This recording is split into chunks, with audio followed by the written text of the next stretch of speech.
y'all, welcome back to Crime Critics and Chaos. My name is Shivani. And I'm Shaylin. And we're your hosts. Guys, welcome back to our second episode of the week. As you may know, we had an emergency last week and we were not able to upload, and therefore we're releasing 2 episodes this week. That's right. So if you have not heard our first episode for this week, we highly recommend that you go ahead and check that out. It's the mysterious case of Donna Beldio, Jay Lewis, and Bunny Terry. After listening, please check us out on our Instagram and Facebook pages and join our discussion group, as we would like to hear your thoughts and opinions. And speaking of thoughts and opinions, let's get into the shoutouts for the week. Are you ready, Shivani? I am ready. Our shoutouts for this week actually goes to Alex and Haley. Woo! Go Alex and Haley! I grew up with Alex and Haley both in Greenville, Texas. And although we're now living our own adult lives at this point, it makes me so happy to know that they still continue to support me, each other, and others in our community. Yes. They are both strong women who empower other women, and they're both so appreciated for that. So, guys, we love you and thank you so much for the support, and I love seeing how you guys support other people all over social media, so keep doing what you're doing. Absolutely. There is nothing better than coming together and to support one another, so thank you so much to Alex and Haley for listening and giving us your support. We love you and we thank you. Thank you. All right, partners in crime, grab your wine as we get into some crime, because I have a case for y'all today. Shaylin, are you ready? Girl, I'm always ready. So the sources for our cases today, or for our case today, is justicefornativewomen.com, thesun.com, and prnewswire.com.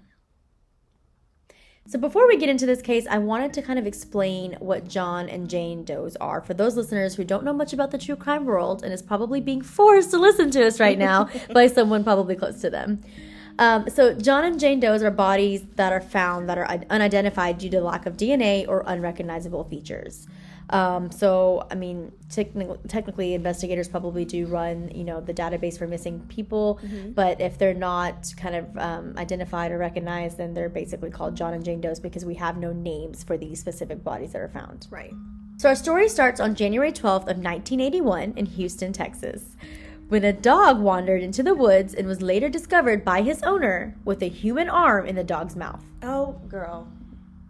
I was not expecting you to hit me with this so suddenly. I know, I'm sorry. It's such a harsh detail, right? Like right in the beginning of the story. Right in the beginning. Wow, are you serious? Yeah, I'm not sure what kind of dog, the owner owned. Mm-hmm. I'm assuming if he brought a whole arm out, though, he must have been a pretty big dog. Yeah, definitely. Not a small dog. I don't see that happening. Right. So the owner immediately called 911 and police arrived. They thoroughly searched the wooded area for more possible remains. So they already had the arm, but they're looking to see if they can find more remains to kind of, put together a body. Right. So was this arm, was it skeletonized, or did they have a little bit more flesh on it, or? They didn't really specify. But we will kind of get into how long the arm had been there for. So I guess so I can kind of tell. Yeah, decipher that way. So deep within the woods, the police discovered 2 human bodies, a man and a woman, and both seemed to have been deceased for quite some time.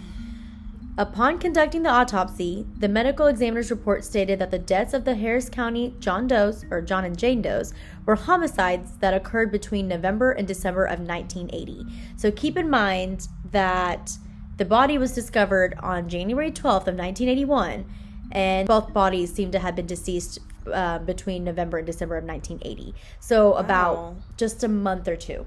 Okay, so probably not too skeletonized, but depending on the conditions of the weather, right? And I mean, Houston's not really.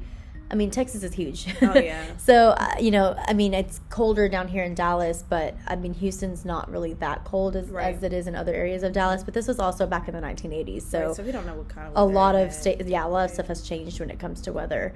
But, yeah, so they had been deceased between November and December, and they were found in January. Okay. So, Jane Doe died from strangulation, while John Doe was beaten to death. Wow. Both of their bodies were hidden in the woods about 100 yards from, and again, I'm really horrible at kind of stating addresses, but I'm going to just try my best here. 13500 Wallaceville Road in Baytown, Texas. Okay, I know exactly where Baytown is. Really? Yeah. I frequent that area a lot. Or used to, but I definitely know what Baytown is. Right, okay, so that's where their bodies were found about 100 yards away from Wallaceville Road in Baytown. I wonder if my aunt knows about this case. Maybe. She lives in Baytown. Maybe. So police went through the missing people's database, but was not able to come up with any leads, and the case went cold, and John and Jane Doe were finally buried and laid to rest right next to each other. Wow. Yeah. Police went through the missing people's database, but was not able to come up with any leads, and the case went cold, and John and Jane Doe were finally buried and laid to rest right next to each other. So we don't know, of course, if they were related or if they were like married or anything like that. No, but they did check the database, and there wasn't anything that kind of caught their attention as far as who they could have been. Yeah. But yeah, we don't know if these two bodies had anything in connection with each other. It seems like they would be, well, this is just from my perspective, I guess, my opinion. It seems like they may have been related, may not like related as far as like family members, but like maybe they were like intimate in some way, maybe like in a relationship. Are you saying that because they were found close to each other, so you just think that they both I'm just getting that feeling for some reason. Yeah. No, that makes sense. So fast forward to July 1st of 1982. So keep in mind, we found the bodies in January of 1981, and now we're kind of fast forwarding to July 1st of 1982. Yeah. So a whole year later. Yeah. Or year and a half later, rather. In the same area where John and Jane Doe were found were the remains of another victim. Whoa. Okay. Third you victim. Just keep hitting me with stuff, girl. I know, I'm sorry. This is one of those stories that just kind of like grabs your attention at every moment. Wow. Okay, so you got two identified bodies that were found in January of 1980. Fast forward to a year and a half later, there's another body found. And this one is a male? This one is a female. Oh, female. Sorry, it's a female. Yes. I actually hadn't mentioned that yet, so. Oh, sorry. No, you're fine. Something on there. No, you're fine.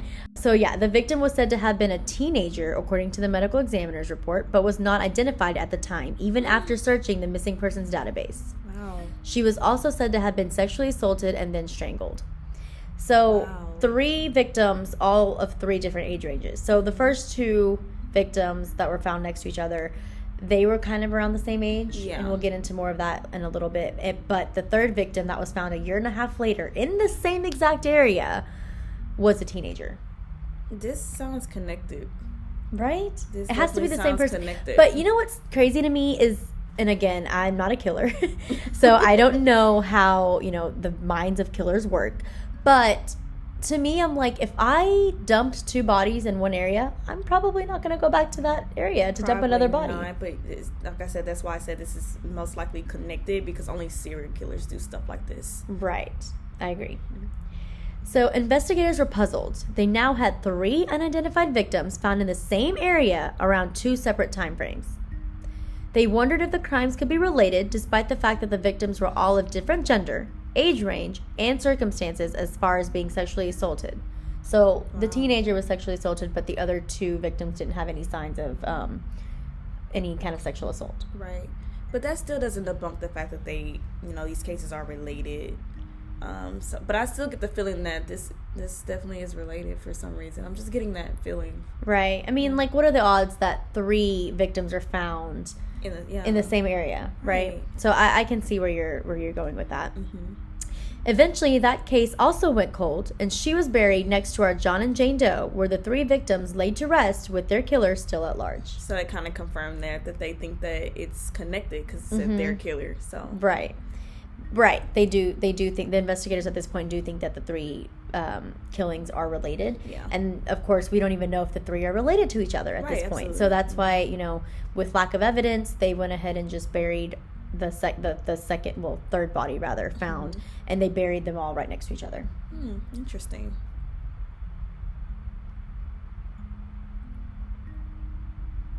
Our episode today is sponsored by Hugo Granados. Hugo has been our sponsor since our very first episode, and we truly appreciate the support he continuously gives us. We appreciate the honest feedback you give us through your words of encouragement and motivation. Thank you, Hugo. Rewinding time back to the 1970s, Harold Klaus, a young man from Florida, was really intrigued by the religious movement and would spend time learning about them. So we're starting a different story here. Wow. Right. So we're just rewinding time. So this was back in the 1980s. We're kind of rewinding time to the 1970s. So 10 years later, roughly. Okay. Or 10 years before. We're rewinding time. Y'all, I am not good with math sometimes. Please excuse me. So 10 years back. We're rewinding time Sorry. to the 1970s. No, you're fine. So like I was saying, Harold Klaus, a young man from Florida, was really intrigued by the religious movement and would spend time learning about them. By the late 70s, Harold became involved in a religious sect where he met Tina. According to Houston Chronicles, Harold became infatuated with Tina, and the two married in June of 1979 after Tina learned that she was pregnant. Okay. So I'm guessing that they're trying to tie the second unidentified body to this particular, the situation. I guess we'll see. I'm so excited for this. I'm sorry. I'm just like, oh my God, what in the world's going on? Okay. No, you're fine. So in 1981, the couple and their 1-year-old daughter, Holly Marie Klaus, packed up and made their move to Houston. Keep in mind they were living in Florida. Okay. So after their daughter turned 1 year old, they decided to go ahead and make the move to Houston due to Harold pursuing carpentry work. This sounds awfully familiar. It may be familiar to you. You may have heard about this. I'm not sure. This particular case sounds really, really familiar, but keep going, I'm listening. Okay. So Harold wrote letters to his family back in Florida once he was settled into his new home in Texas. But soon after, the letters seemed to stop, and so did all forms of communication. So no calls, no letters, no nothing. I mean, obviously there was no, I'm not sure if there was text messages at the time, probably not, but no, probably not. And definitely not FaceTime calls, y'all. So so all forms of communication as far as calls and letters stopped abruptly. Interesting. So Harold's mother, Donna Cassandra, and again, if I'm saying these names wrong, I apologize, but Donna filed a missing persons report for her son, her daughter-in-law, and her granddaughter. But due to the couple's past history, the police, quotation, excused the disappearance with them leaving with a religious cult, end quotation, according to the mom. So, she went to the police and said, hey, my son and my daughter-in-law and my granddaughter are missing. I haven't heard from them in so long. They're living in Texas, and we're not sure what's going on with them. I'm just here to file a missing persons report. Right. Well, the police completely disregarded her and kind of, based off the history that the police have had with Harold and the family, they just kind of assumed that he probably went to another religious cult like he's been doing, and that's probably where the entire family is, and didn't really do anything about the case in general, or the whole missing person report in general. Wow. So Harold was 22 and Tina was barely 18 during the time of their disappearance. Holly, again, was just 1 year old. Okay. So now I kind of see where you're going with this. At first I thought that the situation was kind of tying back to the second Jane Doe found, but I think you're kind of tying it to the... Okay. That's correct. Okay. So months later, Donna received a call from unknown people claiming to have her son's car and said that they would return it to her for $1,000. Just $1,000. Not $10,000. Not $100,000. I mean, back in those days, though, $1,000 just $1,000 was a lot of money in the 80s. Maybe Not the 80s, it's 70s at this well, point, 80s now, because okay, that 80s. was Harold was kind of, infatuated with the whole religious movement back in the 70s, and then 1979 he met Tina, and then in 1980 they married, and in 1981, they moved from Florida to Texas. Okay, gotcha. So now we're kind of like caught up within time. Yeah. But yeah, so just for $1,000, the mom, so Harold's mom, Donna, received a call, and they were saying that for $1,000 they'll return his car. So Harold's mom, keep in mind, she's at this point, because the police have already disregarded her, she's not wanting to go back to the police and she doesn't want to tell them that this is the, call that she got and that these people are asking for this amount of money for the son's car. She knows that they're not going to do anything about it. So she's, really adamant about keeping the police out of the situation at this point. I mean, I get it, but I get it and I don't get it, but, I can't blame her for that. I don't know. Right. What was going on at that time. So, yeah. Wow. Yeah. So Harold's mom actually paid the money, and 3 women, identified by Donna to be in their 20s and 30s, turned up to her home dressed in robes to return the car. Robes? Robes, like church robes kind of thing. So this is like a cult. So this is, like you were saying, a religious cult. This is a cult. Right. And I think that's, I mean, if she did get the police involved, and let's just say that they somehow like did kind of a sting operation or something, and they would have seen these women come in to do this. I mean, obviously they would have arrested these women, right? Mm-hmm. But like that would have proved their theory more that, the couple did, kind of go to like a religious cult, and that's kind of where they were now. But it is odd that these women just showed up to, this woman's house or Donna's house to give the car back and ask for $1,000. And it's not one woman or two, but 3 women showed up in robes to get this cash and to return the car. 3 women showed up in robes. Now, were they like more like nun robes or just the sources church robes? The sources didn't even specify. And I'm honestly assuming that they're church robes just because of everything pertaining to the story. Like, I just don't see regular robes. It has to be church robes. This definitely sounds very dark in a way. I'm sorry. Right. I'm not getting a good feeling from this situation. Like, I don't think that this is anything positive. Right. Not granted, I don't know anything about cults, but just having 3 women come up to your house in robes, that doesn't sound like that anything is positive. Right. And I mean, the fact that they even did that is off to me. Yeah, that's very off. Like the 3 of them could have been arrested. Like, she could have, Donna could have called the cops. And I mean, I don't know if they kind of did anything to kind of make sure, like, or ensure of the 3 women's safety before they did all of this. But I mean, to me, that's a big risk. Coming to the home, and just to return a car for $1,000, to me that's odd. But so they had the car. That's what I'm really stuck on. They had the car. I'm sure you're probably going to get into a little bit more, like how they got the car and how they obtained the car and whatever. That's interesting. Well, to be honest, the cars, there wasn't much related to the car as far as how this car was discovered, how the woman got it, or anything like that. Really? Yeah, it's not really, there's nothing mentioning the car at all. But we will kind of get further into the story that'll kind of like shine light as to why the car wasn't really, okay, why there wasn't really any light shined on that. I'm looking forward to that. So Donna wanted to speak to Harold, obviously, but the woman couldn't answer any questions about him or his wife, and they just left. So obviously she was like, okay, y'all are here, here's your money, thanks for the car. But, like, can you tell me where my son is? Exactly. You have my son's car. Yeah. Why did you have it? What were you doing with it? That's what I'm saying. Like, how did they even get the car? Did they find it somewhere? Was it, like, parked on the roadside in some woods in the parking lot? How did you get this car? They didn't answer any of her questions. Yeah, that's why I said I don't get a good feeling about this. This is definitely not a positive cult. I feel like I would be beating these 3 women down. Oh, like, definitely. You are not leaving my house until you answer my damn questions. Why? Absolutely. I don't blame you. I agree. Yeah, like I said, I called it. I don't get any good vibes from this at all.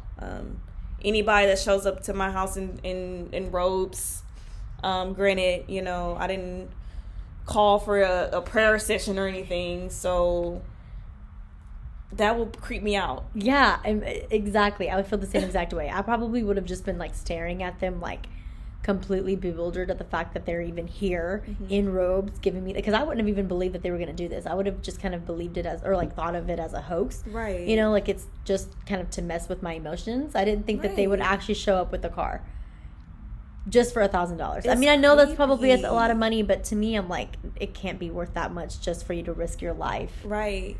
The least you can do is give me some answers. Yeah. Even if you don't know all of the answers, give me something. Like, I'm still stuck on how in the world did you get my son's car? Yeah. And how did you get my information? Like, girl. Like, they had to find her some way, somehow, right? Exactly. Like, how did you get, I mean, unless Harold told them. You know? Or that, but I don't see that. Something's definitely going on here. This is definitely something dark going on here. I agree.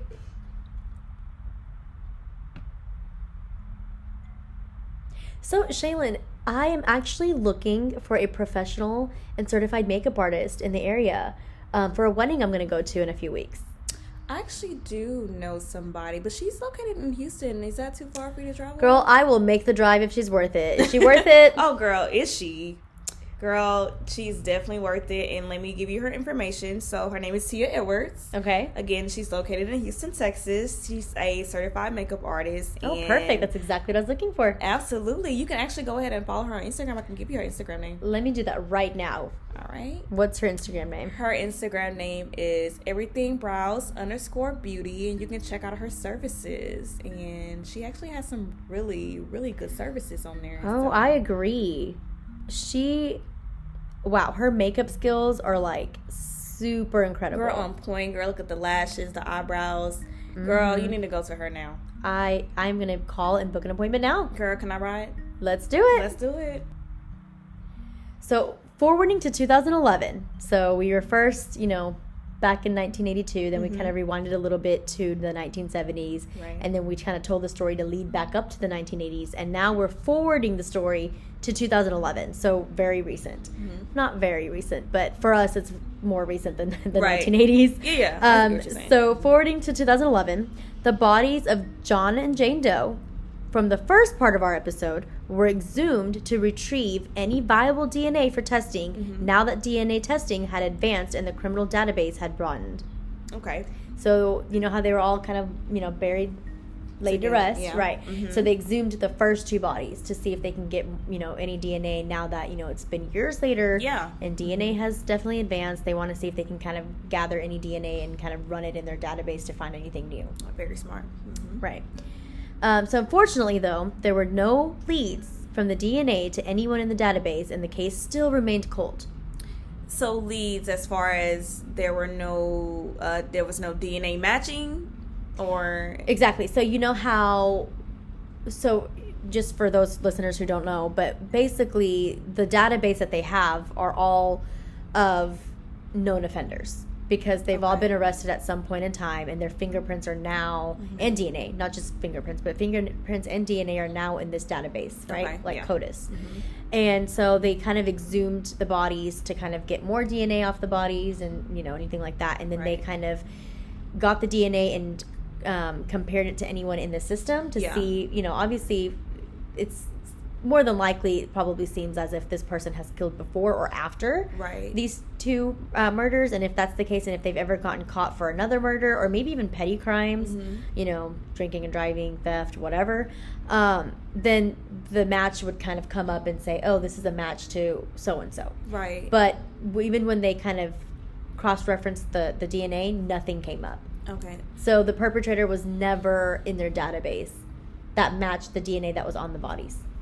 This is kind of odd though, because so you're looking for the perpetrator, but you're not trying to match the DNA to identify the bodies. I'm kind of confused about that.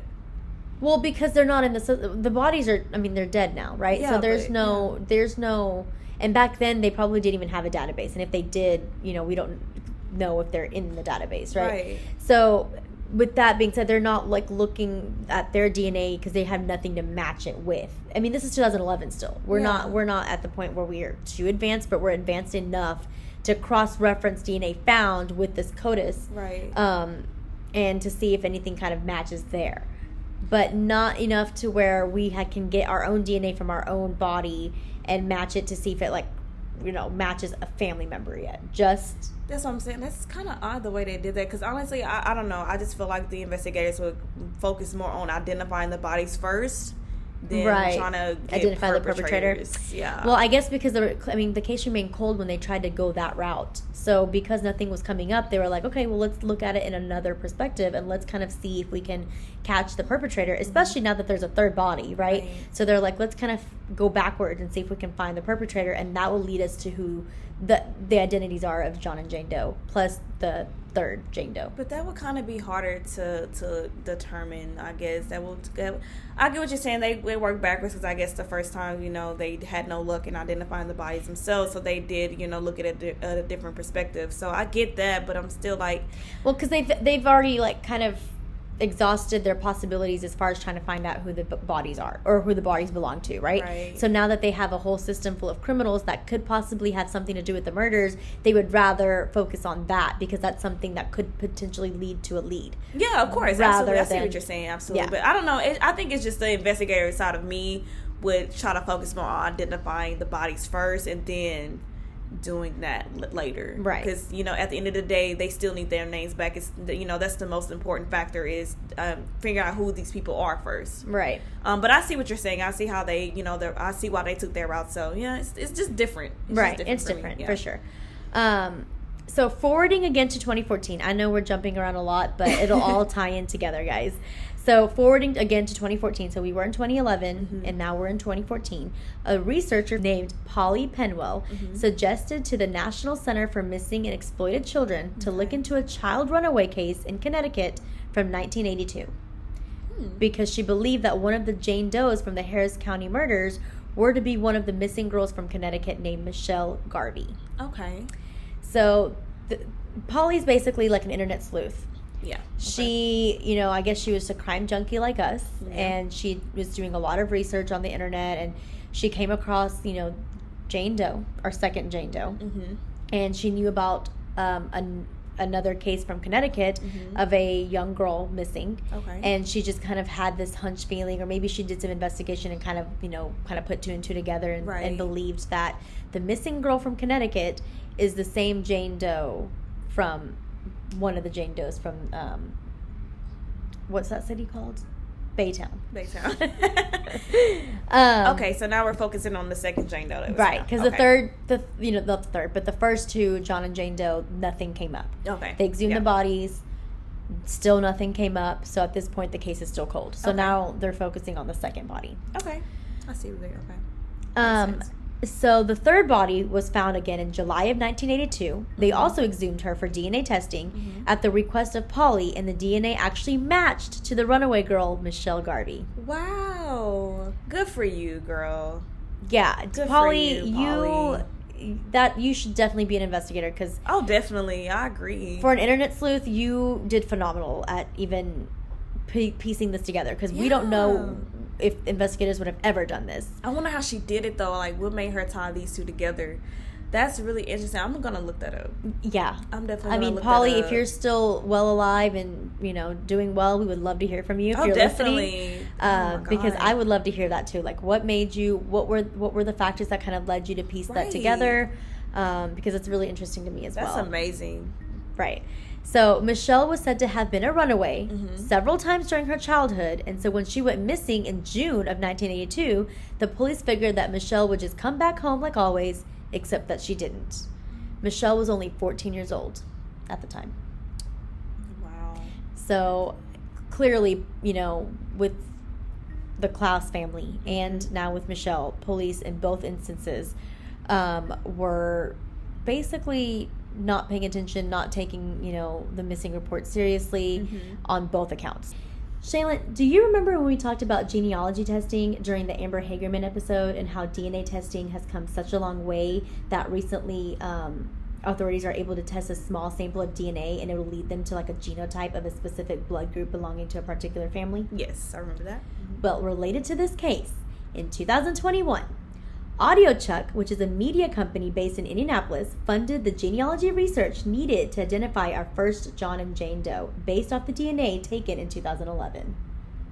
Now, if you haven't caught on to this yet, AudioChuck is a media company that produces our absolute favorite true crime podcast, other than ours, of course, Crime Junkie.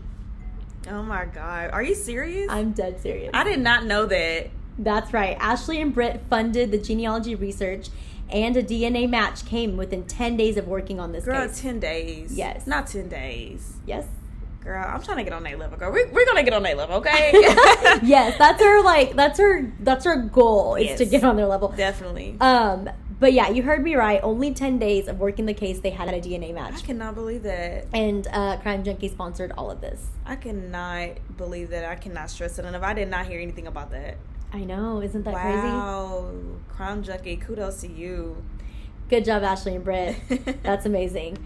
The DNA matched John Doe's DNA to the first cousins of the victim in Kentucky, who in turn led them to, you guessed it, Harold Klaus. OMG. Wow. So John Doe is now identified as Harold Klaus. I knew it. I knew it. Now we just need to figure out who that Jane Doe is. Now that they had that information, the Harris County Institute of Forensic Science tested Jane Doe's DNA to the family of Tina Klaus, and that came back as a match as well. So we have Harold and Tina Klaus. Yep. What? Yes. I knew it. I knew they were related. I knew they were related in some way, whether it was like family member or intimate. I called it. You did. I knew it. Now that the victims have been identified, it is up to the investigators to start a new investigation on what happened to our 3 victims and what ultimately led to their deaths, as well as who led them to their deaths. Exactly. Now, although the 3 were identified, one person still remains missing. Are you trying to figure out who it is? Their baby. Yes, you're right. The 1-year-old at the time, which is Holly, who would be 41 years old today. So we now have Harold Klaus, Tina Klaus, and then of course we had Michelle Garvey. But we still are missing Holly Marie Klaus, which is the 1-year-old. And she's still missing to this day. She's still missing. Her body was never discovered. Until this day, she has still not been found. Oh my God, girl. Could this case get any more mysterious? I know. So Donna, the mother of Harold Klaus, she still remains hopeful to this day that her granddaughter will eventually be found. Absolutely. But nothing has been brought into this investigation as far as where she could be, if she's still alive, what happened to her. Nothing. You know what I think? I think we need to go back to these 3 women in these robes. Yeah, I agree. Because they hold the answers that they did not want to speak about. And I honestly feel like that they had something to do. If they did not actually kill Harold and Holly, or Tina, sorry. Harold and Tina, they definitely know what happened. And maybe they took Holly. I agree. And that's actually what I was thinking, right? So for me, and again, I'm going to ask you the same question, but to me, I do think that, Tina and Harold were kind of involved in some kind of religious cult. Yeah. And, I think that it just kind of went in the wrong direction. Absolutely. And maybe they were kind of rebelling against this cult that they had joined, and they were starting to realize that wasn't something that they wanted to be a part of anymore, but they were already too deep inside. And so, the main leader of this cult kind of killed the 2 of them. Yep. And of course, Holly's just a baby. She's 1. She doesn't know any better. So she's still, alive, and they basically took her in as one of theirs. I believe that. And they just kind of dumped the 2 bodies in that specific area of Baytown. Right. Now, as far as Michelle, I'm not sure kind of what led her there and if that has anything to do with the cult or what. But as far as Tina and Harold, I think that's kind of what happened. And I do think that Holly's alive. But I don't even think Holly knows her own story. Yeah, so she's probably living a life that she doesn't even know. She thinks is her life, but really doesn't know ultimately who her parents are and all of this information. And so she may never know. Yeah, I agree. Okay, now I'm getting a totally different perspective on all 3 of these individuals. At first, I initially thought that the first Jane and John Doe and the second Jane Doe were related or connected in some sort of way. Now I'm not sure. Right. I'm not sure about that now. I agree. Because, again, we don't have much information on Michelle as far as, whether she was kind of in a religious cult or not. But, she's 14. Does she even know what a religious cult is? Probably not. So, I think, for her, running away was more of just trying to get away from the family and just trying to, be a rebel. And I think she just probably came across the wrong people when she was kind of going out on an adventure, I guess. And again, she could have came across the same cult or maybe someone else. Or, I'm not sure, but to me, it's such a huge area of where bodies can be dumped, and so for bodies to be dumped in the same area and it not be the same killer. Yeah, but you know what? Another thing is, and again, I don't know. This was back in the 80s, and not sure how things worked back then, but if the investigators did release the information of where the first 2 bodies were found, so of course Tina and Harold, then a separate killer, could have been oh, so this is where these bodies were found. Yeah. And then if he was a killer himself, he's let me go back to that spot and kind of dump this body that I'm currently, killing. and dump this third body there since, you know, the first two were already found there. So it's kind of like giving him answers in a way. Right. If that's what happened. You're right. I like how you thought about that. I like how you took it in that perspective. Yeah, so now that you said that and now that I'm getting all of the details, I don't think they're connected. I don't get it now. At first, I don't know why at first I was getting that feeling. I guess it's because of the, you know, the area in which their bodies were found together. It was kind of odd. Mm-hmm. But now the details with Michelle running away, and then you have Harold and Tina who are involved in this religious cult. I don't see Michelle being a part of that. I don't see Michelle being affiliated with that type of cult. But you know, girl, we never know. Honestly, yeah, we never know. But I don't get the feeling no more. I don't get the feeling that these particular individuals were connected in any way. I agree. I don't know how I feel about that either. I don't know, because different. Again, also remember that Michelle was found sexually assaulted. Yes, so that's different motive. Right, whereas the first two bodies weren't. So different age range, you know, different circumstances as far as, you know, what caused the murder, or what caused the death, rather. So I agree with you. I don't think that the two are related, but it's just so odd that the bodies were all found in the same area. Same area. We need to look up the area. Yeah. Because maybe it's a potential dumping ground. Maybe, but only 3 were ever found on that, in that area. It wasn't like a type of, you know, area where so many bodies were found. And again, I don't even know if they did. Girl. You never know. It just depends on how large the area is. Right. So it is something to look into for sure, because bodies are not found, you know, in everywhere and for a significant amount of time. So you just never know what other bodies may be found in the area or still in that area. That's true. Especially with religious cults, right? Mm-hmm. Like, you know, I mean, I don't know how religious cults really work either. I don't have much insight on that. Mm-hmm. But to me, it's like, well, again, this was in the 80s, so I'm thinking, like, I wonder if they still exist. Definitely.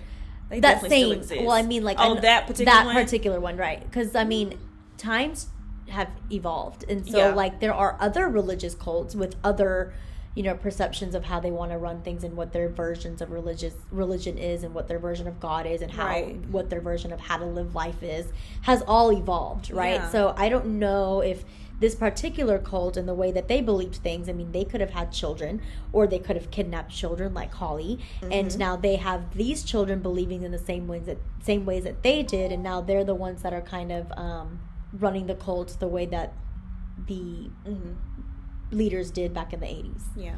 So, I mean, and that is a thing. Like, there are people our age out there who kind of took after their parents or their, you know, higher ups, I guess, and now they're kind of representing them as far as what their beliefs were, because that's what they grew up believing. But yeah, it was one insane case. Woo! Girl, I'm still stuck on these women in these robes, okay? I mean, they definitely play a big role in it, right? They definitely do. I do think that they're part of the cult, and I do think that, you know, I don't know if they kind of came for the money, because I don't see why a religious cult would really need $1,000. Exactly. You know? So I don't know what the point of that was. Like, was it to kind of... I mean, why they didn't need to do all that. They could have easily just been, you know, quiet and did whatever they need to do with the car. They didn't really need the $1,000, I'm sure. So what was the point in that? Like, there had to be some kind of trigger point that they wanted to create with the mother, Donna. I'm not sure what that is, but I just don't see the point in doing that. There was nothing there for her to gain and for them to gain. So I just don't understand. Like, if anything, they put that poor woman in more stress. Right. Sounds like more of a cover-up, though. Like a story cover-up. You know, they knew. That's why I know for a fact that they had to be involved, because again, how in the world did you get his car? How did you get Harold's car? Where was Harold's car? How did you find it? I think how did you get possession of it? I think they voluntarily went to this cult, though, right? Like, or that not went to this cult, but I think they voluntarily joined this cult. I agree. And then, you know, something probably happened, went down, whatever, and they just needed to get rid of whatever evidence that they had, and one of those evidence was the car. But, like, you could easily get rid of this car. You can burn it.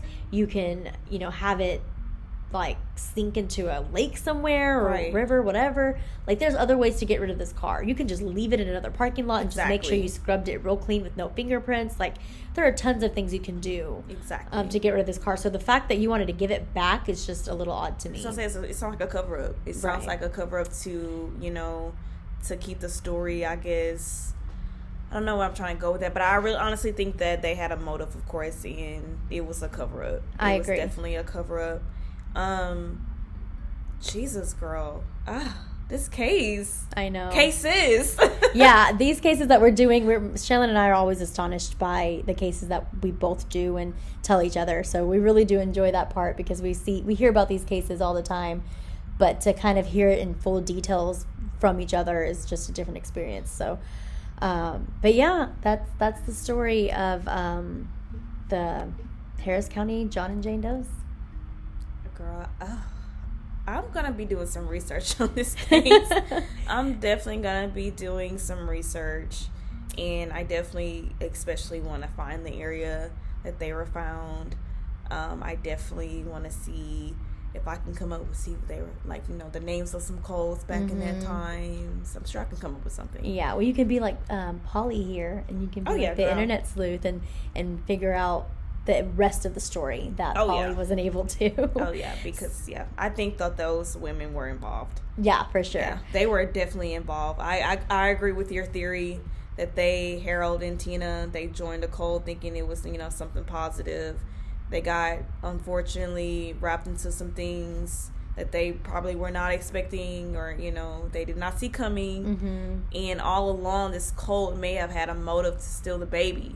Right. So, of course, you got to get rid of the parents in order to steal the baby. So, what other way to... I also wonder, like, if Harold really did get a carpentry job in Texas, or whether they just kind of used that as an excuse, or him and his wife, Tina, that they just used that as an excuse to move to Texas for this cult. Right. Because that was never confirmed. Think about. Right. Because, like, why up and move just for a carpentry job? But... honestly, like I said, but this is back in the 80s. Yeah, so, it is possible. I'm just saying it could be a possibility that he actually moved for this cult. Mm-hmm. Because, again, all of this happened really fast, right? He moved, and all of a sudden he disappeared. I honestly don't think that they moved strictly for that cult. I really think that he did move for a job. I really think that he moved I wonder how long it takes to, like, you know, move to a place and get right back into, you know, cults. Like, how do you find a cult that easily? Because they're very secretive, right? Mm-hmm. Like, you don't just meet somebody and you introduce yourself as, hi, I'm whoever, whatever, and I'm the leader of this cult, or I am a member of this cult. Like, you don't just, you know, broadcast that. So for you to have found this cult so instantly, like, there had to be, like, you don't just... I think they must have known about it for sure. Maybe they had some information on it, but I don't think that was their main reason to move to Texas. I don't think that. Yeah. I don't think that this cult was their main reason to get up and move. I really think that he had a job. Just came across and he came across it, and he was like, you know, why not? We've, you know, apparently they've been in cults before. Yeah, that's how they met. Apparently, was through one. So. Yeah, I mean, maybe one of them got caught up in too much than the other, or I don't know what happened, but something clearly happened. Something happened, and this cult definitely had a motive, and they did what they had to do as far as getting rid of the parents and stealing Holly, because I really think this is what they did. They killed Harold and Tina, and they stole the baby because there was no other indication that there were other human remains of, you know, babies or anything like that, of young children over there. So, but... you know, it might be interesting to go back and look in that area. Because it could be a possibility that Holly is deceased as well.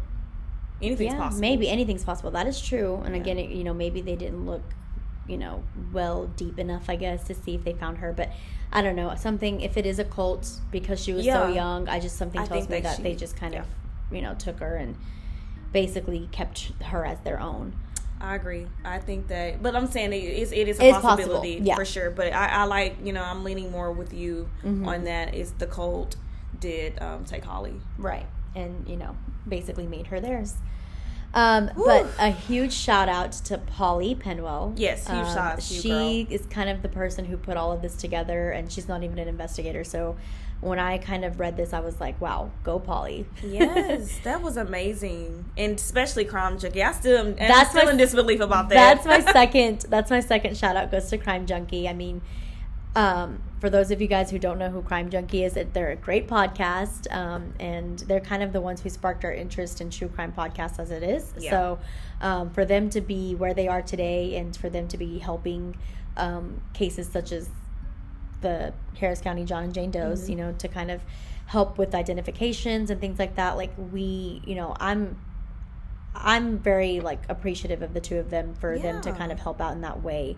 So shout out to Polly and Crime Junkie, which is Ashley and Britt. Thank you guys so much for doing what you guys do, and we hope to one day kind of do the same thing. And well, we're doing it. We're starting with getting the word out there, and now Crime Junkie, they're so big, and so they've already gotten so many listeners' attention, so now they're at the spot where they can actually start providing to find answers to these cases that are unsolved. And that's what we're trying to do. And that's what we're trying to do too. We're gonna get there. We gotta have some faith, girl. I agree. So yeah, that's the case of the Harris County John and Jane Does. So please keep supporting us. Tell your friends and share and follow us on Facebook and Instagram. And please subscribe and follow us on whatever platform you're listening to us on, whether that's Spotify, Apple Podcast, YouTube, or Stitcher. This will qualify you for a shout out, so please go and do this right now. Right now. When you subscribe and follow, you'll get an immediate notification of our latest episode release. So if you're listening to us on Spotify and or YouTube, you can click on the follow button on the top left corner right below our default photo, and then click on the bell icon next to the follow button, and that will turn on notifications. If you're listening to us on Stitcher, there is a follow button right by our default picture as well, so you can just click on that, and that'll start giving you notifications to our recent episode release as well. And lastly, if you're listening to us on Apple Podcast, you can just click on that top right plus sign symbol to start following us and also getting an immediate notification of our episode releases. So thank you guys so much for listening and for all of your support. We couldn't do this without you guys, so thank you guys so much. Thank you. We love you. We appreciate you, and stay tuned for the next episode. See you next week. See ya. Goodbye. Bye.